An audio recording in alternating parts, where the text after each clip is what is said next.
Purpose है कि अगर कोई सवाल आता है on the basic principles of fundamental right, how you are going to write, कैसे आप लिखोगे। तो एक हम पहले ये आपको कॉन्सेप्ट काफी आपके दिमाग में आ चुका, तो शायद मेरे ख्याल से आपको आसानी होगी इस बात को समझने के लिए।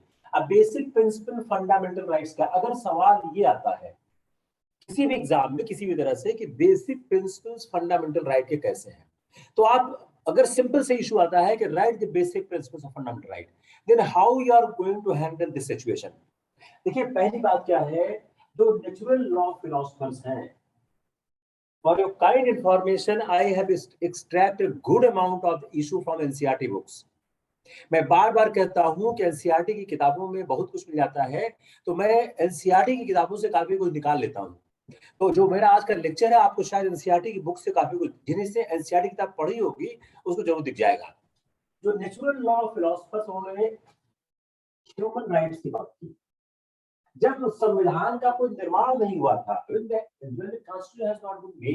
तो जो नेचुरल लॉ फिलोसफर्स थे उन्होंने वकालत की ह्यूमन राइट्स की। जो फ्रेंच रेवोल्यूशन है 1789 का, उसका जो डिक्लेरेशन है उसमें सर्टेन फंडामेंटल राइट्स शामिल है, जो हमने बहुत डिटेल में पेपर में आपको समझाने की कोशिश की है, और उसने सोसाइटी को कैप्चर किया और सोसाइटी इसकी मांग करने लगी।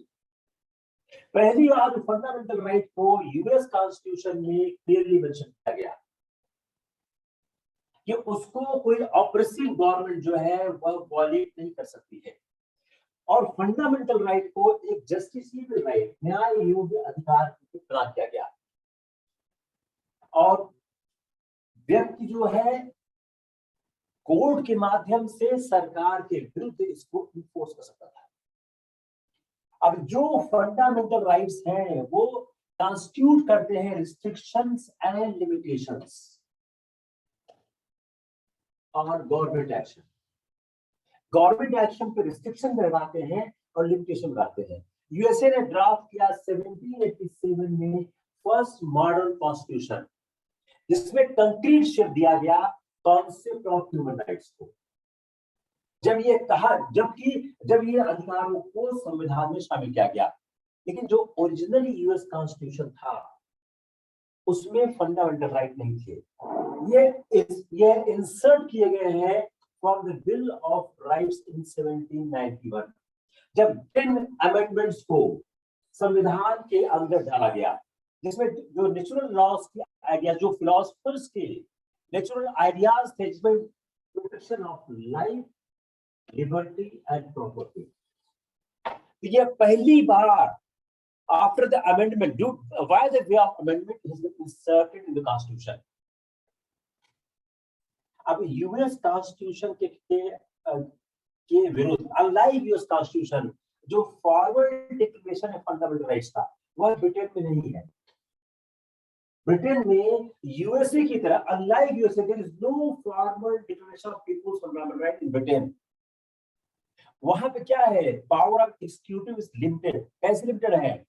It can not interfere the rights of people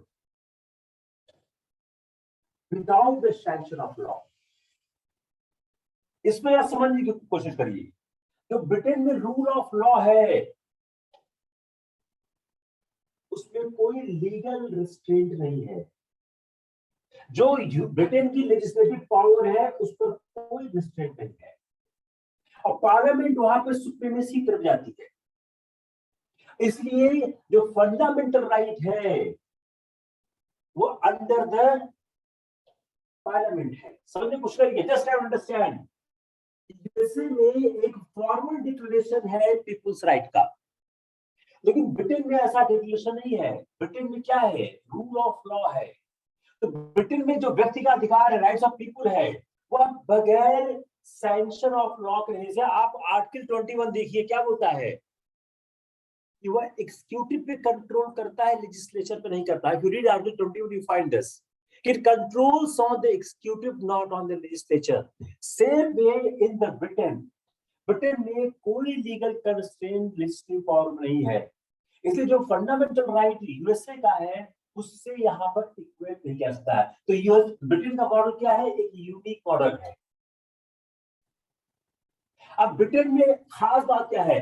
Britain एक स्मॉल और होमोजीनियस नेशन है जहां पर डीप रूटेड डेमोक्रेटिक कंडीशंस है। ऐसा कंडीशन और देशों में, these conditions which are available in Britain, that a small homogeneous nation having a deep rooted conditions is not living in other countries.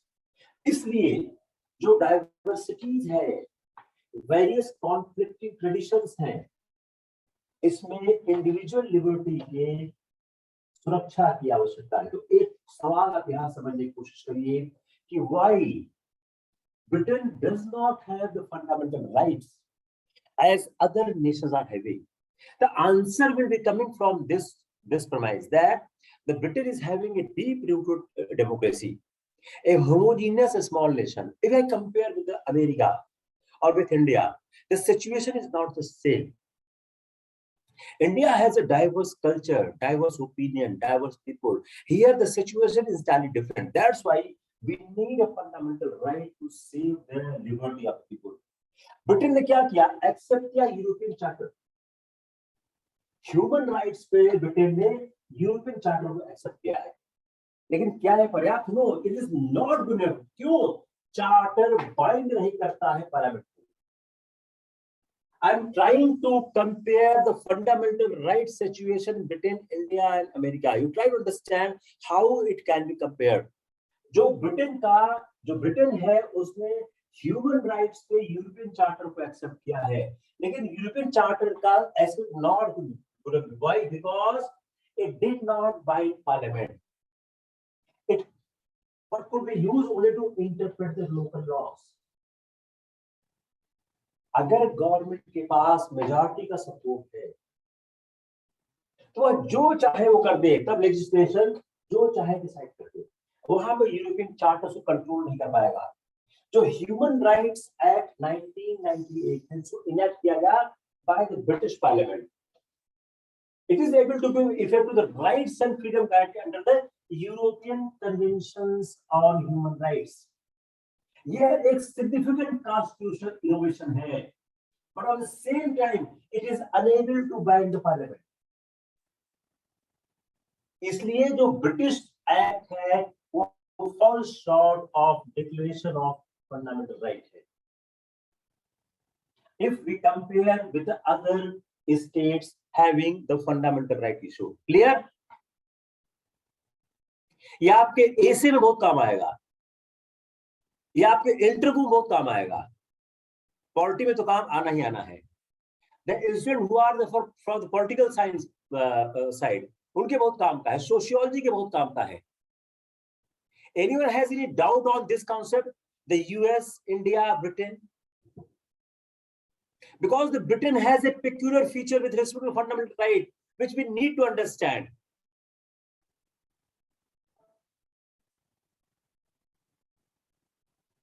अब जो इंडिया में अब हल्का सा आपको रिपीटेशन दिखेगा, because I want to complete a different ways a different question.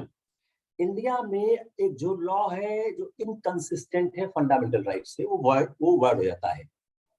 यह case Britain में नहीं है। ब्रिटेन में जो ह्यूमन राइट एक्ट्स है वह कोर्ट को अधिकार प्रोवाइड नहीं करती है कि लेजिस्लेशन के किसी पावर को कंट्रोल कर सके। कोई जो इनकम्पेटिबिलिटी है, कोई जो असंगतता है, वह पार्लियामेंट के अप्रूवल से रिमूव की जा सकती है। इंडिया में ये सिचुएशन नहीं है। It is first point.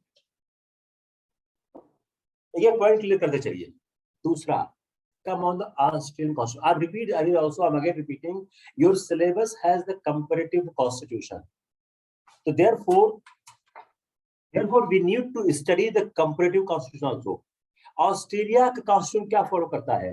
वो फॉलो करता है ब्रिटेन का जो स्टाइल है, ट्रेडिशन है, और उनके पास कोई बिल ऑफ राइट नहीं है।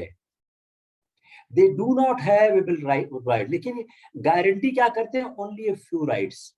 कौन कौन से हैं? एग्जाम्पल देखिए आप, फ्रीडम ऑफ रिलीजन देखिए आप। जो इंडिविजुअल लिबर्टी और फ्रीडम है यह हमेशा से कंसर्न रहा है विद सेवरल कंट्रीज। जो कनेडियन पार्लियामेंट है उसने एक लॉ इनेक्ट किया, किस बात को लेके? Protection of basic rights, protection of basic rights. उसने जो किया कि प्रोटेक्शन ऑफ बेसिक राइट्स को इनेक्ट करने का काम किया कैनेडियन कॉन्स्टिट्यूशन में। लेकिन क्या है, it is only a law made by parliament, it did not constitute any restriction of parliament. तो कॉन्स्टिट्यूशन जो कनाडा का था उसको अमेंड किया गया और एक चार्टर राइट का फॉर्मेट इनकॉर्पोरेट किया गया in 1982। इन गवर्नमेंट में इंडिया में 1935 के गवर्नमेंट ऑफ इंडिया एक्ट में फंडामेंटल राइट की डिमांड को रिजेक्ट कर दिया। तो अब जो इंडिया का कॉन्स्टिट्यूशन बनता है क्या है, एक कंप्रोमाइज है, parliamentary sovereignty and judicial supremacy. It is very important aspect with Indian constitution. यहाँ पर जो हमारा कॉन्स्टिट्यूशन प्रोवाइड करता है compromise parliamentary sovereignty and judicial supremacy. India में parliament is not sovereign as in England. England में parliament sovereign है, India में नहीं है। इंडिया का पार्लियामेंट क्या है? Subject to judicial review. any act done by the parliament is subject to the judicial review. The Supreme Court, High Court has enough competence to declare a law as unconstitutional, void. अगर ये violate करते हैं any of the fundamental right enumerated parts of the Constitution. Kesavananda Bharati case में after 24th April 1973, the 9th schedule will also not able to cause a blanket. It is a very important point. Yesterday I told about the 9th schedule. कि अगर 9th schedule में आप कुछ चीज डाल देते हैं तो वह इम्यून हो जाता है फंडामेंटल राइट के वायलेशन से, इफ यू रिमेंबर। लेकिन केशवानंद भारती का जो केस आया 24 अप्रैल 1973, उसमें कहा गया कि 9th शेड्यूल भी पास भी ब्लैंकेट प्रोटेक्शन नहीं है, यह कॉन्स्टिट्यूशनल एजुकेशन के तहत है। कॉन्स्टिट्यूशन इसको जो उसका एजुकेशन है तो सुप्रीम कोर्ट कर सकता है। It's a very important landmark decision in the Kesavananda Bharati case. अब जो issue of contravention of fundamental right है, यह है आर्टिकल 13(2) में एक्सप्लेन किया गया है। हम लोग कल आर्टिकल 13(2) के हम लोग कल बाकी हुई। आर्टिकल 13 आप देखिए क्या है। Again the same thing I'm repeating. I will not take much time, just I want to highlight something.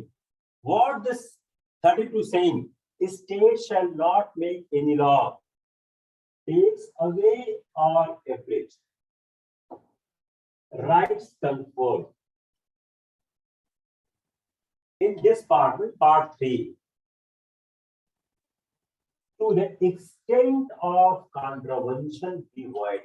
इसको ध्यान दीजिए, to the extent of contravention. हमने कभी कहा था कि जिस सीमा तक कॉन्ट्रवीन करता है उस सीमा तक यह शून्य घोषित होगा। आर्टिकल 30 में एक्सप्लेन किया था, जो मैंने कल कहा था वही सेम चीज लिखी हुई है। You try to mug it. पहला क्या है कि जो प्री कॉन्स्टिट्यूशन लॉ है वो किस तरह होंगे भाई। आर्टिकल 32 क्या होता है? सेम चीज है, इसमें there is nothing new which I can add here. या 8-9 पॉइंट्स आई हैव रिटन, वो आपको याद करना है। वेवर्स हमने कल आपको एक्सप्लेन किया है फंडामेंटल राइट का। Come on the exception to the fundamental right. Fundamental right का एक्सेप्शन क्या है? 13A, 13B, 13C, 13D। यह एक एक्सक्लूसिव सवाल बनता है हर एग्जाम के लिए। What is the exceptions to the fundamental right?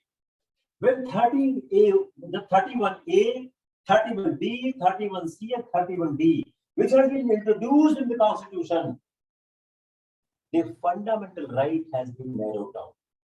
If we see the Article 31A, you can open your Bare Act, you may able to appreciate more. You open your Bare Act and just open Article 31A. Article 31A के साथ सबसे बड़ी बात क्या है? It has been incorporated in the Constitution for the purpose of the agrarian reform. यह article deal किसका करता है? Acquisition by the state. If you read 31A A B C D आपको क्या मिलेगा? Acquisition by the state. दूसरा, taking over the management of any property by the state. Third, extinguishment or modification of the rights of any managing agent. चौथा, having full control over oil, mineral or resources. अगर इन चीजों को करने के लिए, if the state wants to control these items, and while controlling these items, the fundamental right is going to be violated, or it is inconsistent with the fundamental right explained in Part 3 of the Constitution, then despite the fact that they are violating Article 14 or 19 of the Constitution, it would not be void. If you read Article 31A, B, C, D, A is talking about the agrarian reform, where the acquisition of the state है. B is the management of the property. C is the extinguishment of the right. And D is the agreement or the termination of the mineral oils or the minerals. If you read A, B, C, D, which I have just circled here, it is saying that if you are doing these things, if you are going to control these things, certainly for the state benefit, then if they are going to violate Article 14 or 19, then that law made by the parliament will not be null and void. It's clear? Anyone has any doubt? Anyone wants to be repeated?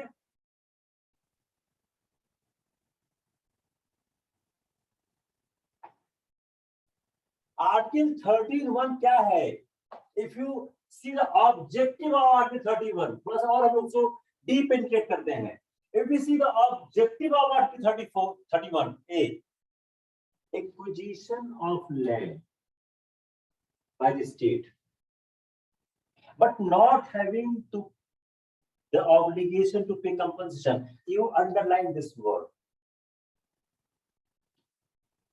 इसका मतलब क्या हो गया कि state को compensation देने का obligation नहीं है, तो इस बात पर आप चैलेंज नहीं कर सकते हो कि हमको समुचित मुआवजा नहीं मिला है. तो जो अब इसका सवाल क्या है? 31A किस लिए आया है? Appropriate effect to agrarian reform. यह रिफॉर्म क्यों जरूरी था? To protect the interest of the tenants as well as to improve the agricultural wealth of the country. Agricultural wealth of the country के लिए महत्वपूर्ण था, और agrarian reform was required for having the social control over the means of production. और कुछ ऐसे certain extinguishment of और modification rights का जो मेंशन किया है 31 में, जो हेल्प करता है स्टेट को towards the social goal enshrined in the preamble. You just try to see this preamble. So Article 31A को insert किया है Constitution with a motive that achieving the social goal of goal जो Article 13, 14 और 19 obstruct कर सकता है. Clear or not clear? अब इसका आप एक्सेप्शन देखने की कोशिश करिए, रीड करिए. provided that where such a law is made by the legislature of a state, it need to be assented by the president. Read Article 31A first proviso. मिला कि नहीं मिला? Read Article. Always concentrate on the proviso because the UPSC may trap you there. You see the first proviso. What is the first proviso? The first proviso is saying that if the law is made by the legislature, same need to be assented by the president. The state has to reserve for the consideration of the president. Meaning thereby, Article 31A is available to the state subject to the condition of the assent or consent of the president. Clear?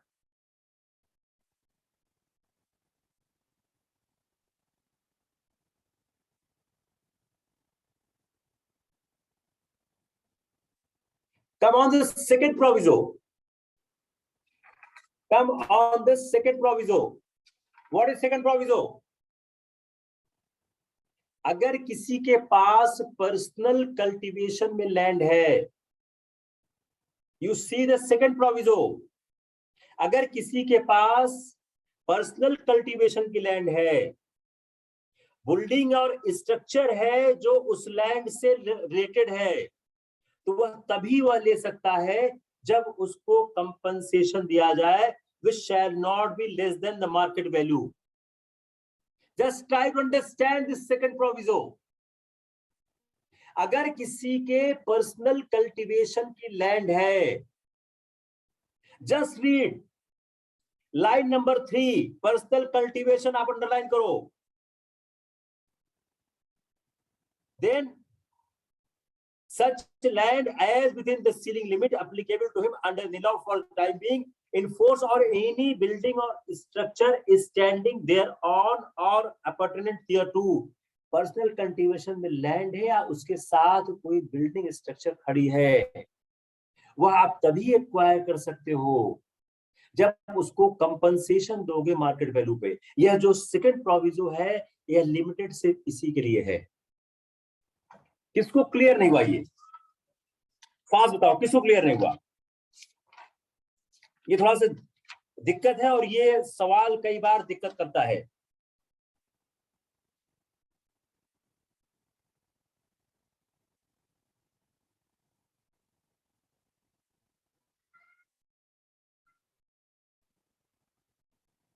बताइए किसको किसको दिक्कत कर रही है?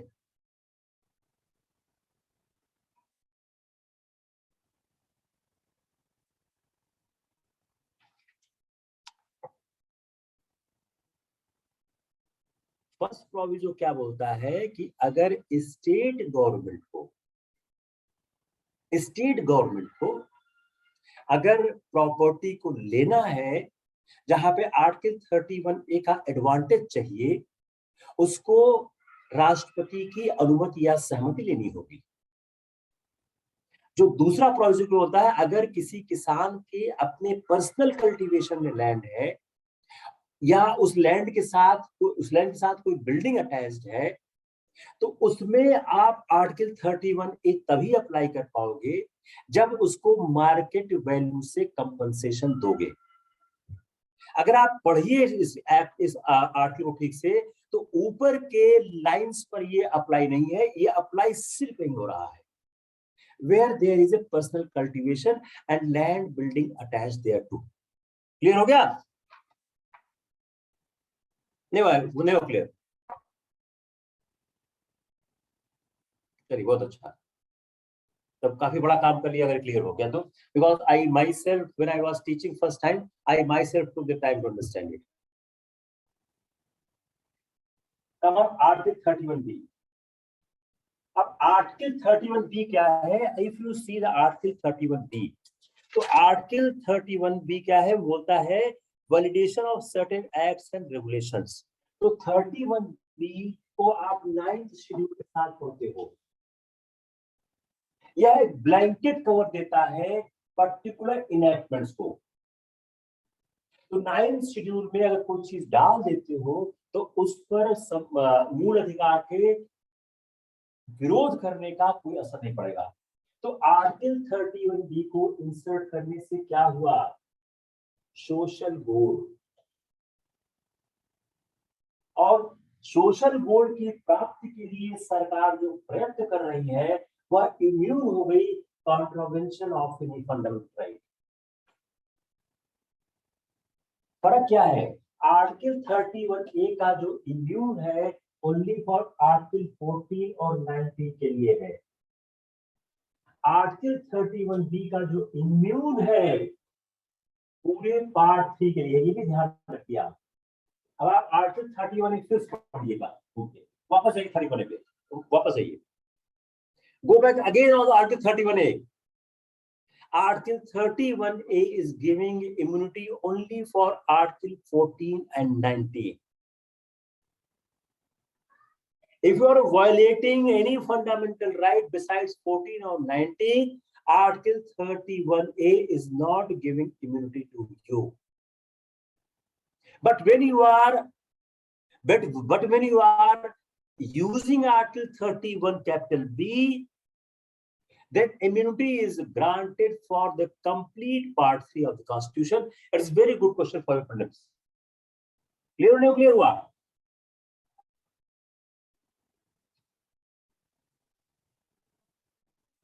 बताएं, जल्दी बताएं. Read Article 31A and 31B. तुरंत क्लियर हो जाएगा.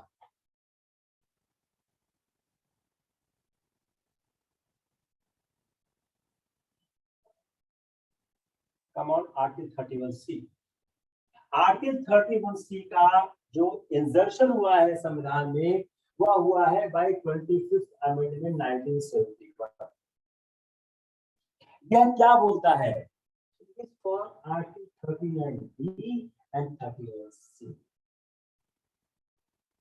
यह जो 31C बोलता है कि कोई भी ऐसा कार्य आप करें जो आर्टिकल 39B और 39C में लिखे प्रावधानों को इंप्लीमेंट करने का हो, वह है आर्टिकल 14 और 19 के वायलेशन पर शून्य नहीं होगा. If any law is being implemented to implement the directives in directive principles written in Article 39B and C, which is for the socialistic distribution of wealth and means of production, it shall not be inconsistent. It shall not be inconsistent. It shall not be void if it is inconsistent with Article 14 or 19. It's clear? तो 39B और 39C, you can read 39B and C for a moment और clear हो जाएगा. 39B is speaking about the ownership and control of material resources of the society. Again repeating, 39B, ownership and material resources of the society and its distribution for the common good. It is 39B. 39C, operation of economic activity is such a way that it should not concentrate the wealth, and it should not control the means of production, which is going to detrimental of the common good. इसको और भाषा में क्या, आसान भाषा में क्या कहते हैं कि 39B बोलता है कि जो भौतिक संसाधनों का स्वामित्व और नियंत्रण हो, ownership and control of material resources, उसका इस तरह से हो कि समाज के सामूहिक हित में इस्तेमाल हो.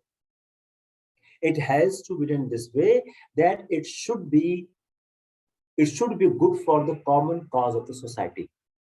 आर्टिकल 39C में आर्थिक व्यवस्था इस तरह से चले कि हमारे धन और उत्पादन का जो संसाधन हो, उसका इस तरह से संकेंद्रीकरण न हो जाए कि आम जनता के हित के विरुद्ध हो जाए. तो operation of economic system should be run like this, that it should not be detrimental to the common people and common good.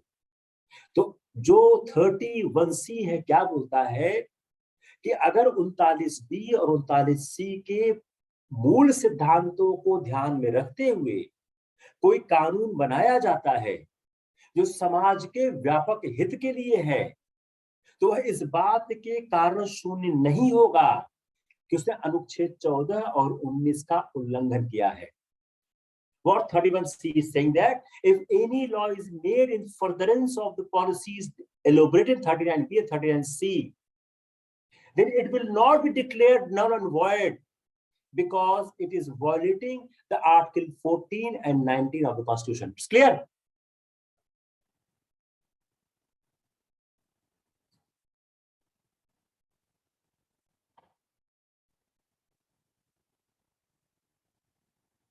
Yashwant Bharti के केस के बाद एक अमेंडमेंट किया गया 31C में वाया 47 अमेंडमेंट। इस अमेंडमेंट ने क्या कोशिश की? कंप्लीट सिनेरियो चेंज करने की कोशिश की। Implement any of the directive principles. जो 39B39C की बात है उसको लगा कि किसी भी चीज के लिए पार्ट 4 में हम अमेंडमेंट कर सकते हैं, not only 39B and 39C। तो इस अमेंडमेंट का आउटकम क्या हो गया कि डायरेक्टिव्स के इशू पर कोई भी काम हो सकता है, लेकिन मिनर्वा मिल्स केस ने यह एक्सटेंशन को नलिफाई कर दिया। मतलब क्या हो गया? सिचुएशन क्या है? 39B और 39C तक ही है, उसके बियॉन्ड नहीं है। 31D कॉन्स्टिट्यूशन में नहीं है, इसे उसके जिक्र करने का कोई जरूरत नहीं है, वो आपके नहीं है। तब हम प्रॉपर्टी राइट टू प्रॉपर्टी को एलिमिनेट कर दिया गया from the 44th amendment of the constitution. अब वो फंडामेंटल राइट रह गया, ये आर्टिकल 300A में एज ए लीगल राइट रह गया है। अगर किसी की प्रॉपर्टी को, अब इसका फर्क है, अब इसको पार्ट 3 से हमने मूव करा के जो 300A में डाल दिया, इसका असर क्या होगा कि अगर किसी की प्रॉपर्टी ली जाती है, टेक ओवर की जाती है, उसके पास आर्टिकल 32 की सुविधा उपलब्ध नहीं है। एग्रीड पर्सन जो है एक कॉमन लिटिगेशन में आ सकता है, कॉमन लीगल रेमेडी की बात कर सकता है, वह अब यह काम नहीं कर सकता कि आर्टिकल 32 में जाकर कोई रेमेडी की बात करे। It is one of the major issue appearing after this shifting from the part 3 to article 300A। तो रेमेडी जो 32 में है उसको प्राप्त नहीं होगी।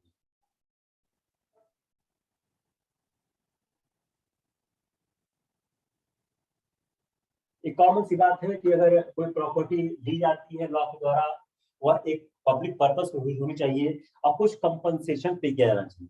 अब 35th अमेंडमेंट कंपनसेशन की बात की, 25th अमेंडमेंट ने इस कंपनसेशन शब्द को हटा दिया, वहां पर आ गया एन अमाउंट। कंपनसेशन जो है एन अमाउंट आ गया, तो अब उसका फर्क क्या पड़ा कि adequacy of amount can not be challenged. You cannot challenge before the court कि हमको compensation नहीं मिला। Adequacy of amount will not be a criteria to challenge। लेकिन सुप्रीम कोर्ट ने कहा है कि जो agreed individual है वह कंप्लेन कर सकता है अगर जो अमाउंट ऑफर किया गया है वह अनरीजनेबल है। यह एक सुप्रीम कोर्ट का जजमेंट आया, लेकिन इस पॉसिबिलिटी के बाद भी जो 44th अमेंडमेंट है कॉन्स्टिट्यूशन, जिसमें 91 एंड आर्टिकल 31(2), इन दो प्रोविजंस ने एक लिमिटेशन डाल दी ऑन द रिसेशन। लेकिन जो 45th अमेंडमेंट था, legislature as a guardian right of property, तो इंडिविजुअल प्रॉपर्टी का गार्डियन कौन हो गया? लेजिस्लेचर हो गया। लेजिस्लेचर इंडिविजुअल प्रॉपर्टी का गार्डियन होगा। जो 19(1)(f) में और 31 में अमेंडमेंट किया गया, तो ये जो प्रोविजन ऑपरेट कर रहे हैं, उन प्रोविजंस के ऑपरेशन से, और जो 45th का अमेंडमेंट हुआ उसने क्या किया? Legislature as a guardian of individual right, तो कानून बना के किसी के राइट को लिया सकता है। क्लियर?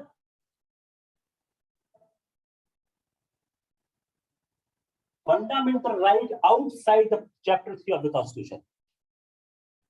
फंडामेंटल राइट अभी आप देखा पार्ट 3 में है, सर्टेन फंडामेंटल राइट्स हैं जो आपके पार्ट 3 के बाहर से हैं, जैसे article 265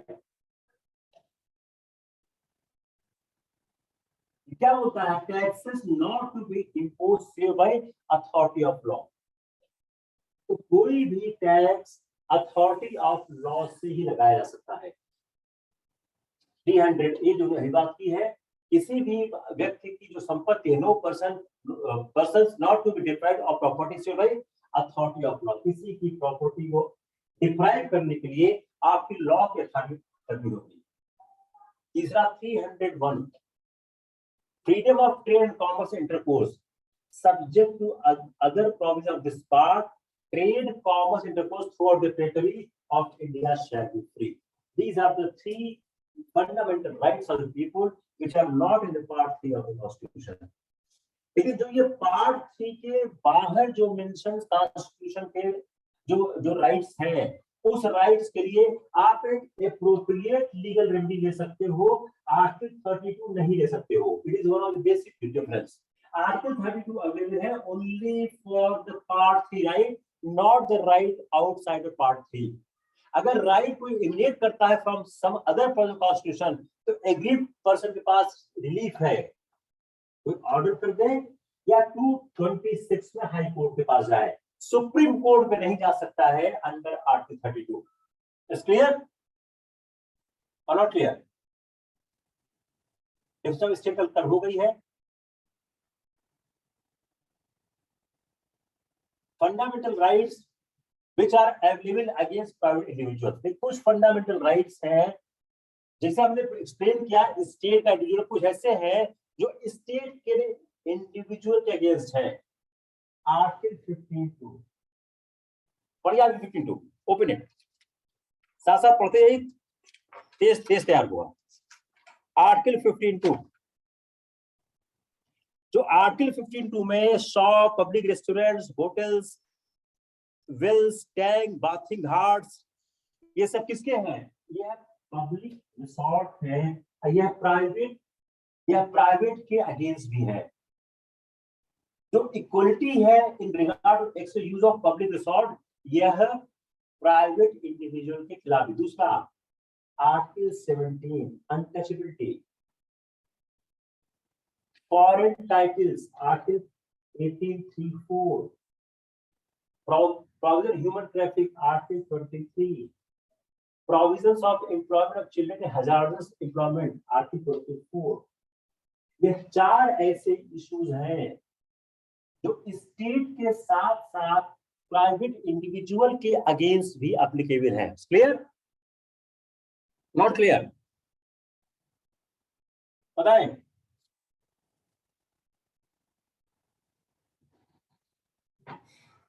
The one of the